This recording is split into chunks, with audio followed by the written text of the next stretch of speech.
Welcome back. Reports late yesterday that I can confirm about a potential deal in which Dish would be essentially sold by its owner EchoStar and merged with DirectTV. Again, both these satellite paid TV providers coming together to create a new company that would have as many as almost 20 million potential, or at least subscribers.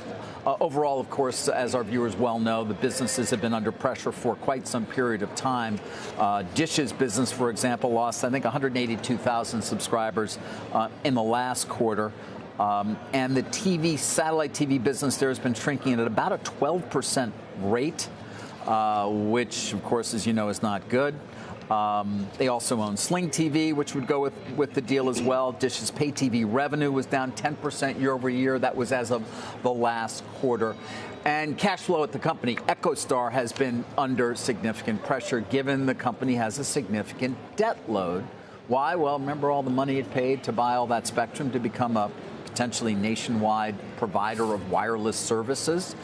That is still a possibility, but of course, many investors have been focused on the balance sheet and what will happen to it, and the potential for how they're going to deal with a debt load that is as much as 11 times EBITDA is a key concern. You can take a look at EchoStar shares, though. They have been moving higher.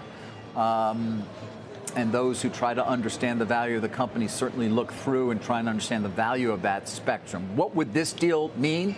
And my understanding is it is highly likely to occur. In fact, most likely to be signed in the near term. So we would expect perhaps that we will see a deal as soon as this Monday. Now, how will it be structured, of course, is a key. The limited understanding that I have is it would be fairly complex. But that said, it would involve cash going from DirectTV to Dish, and perhaps, if not even more importantly, the assumption of a certain amount of debt as well. And that would create some debt capacity, perhaps, for EchoStar to continue to pursue its hopes and dreams when it comes to the wireless business. And, of course, Mike, I think, I like to turn to you because Sarah's still very young, but you've been around quite as long as me. Almost. You are. Just compared to you. Yes.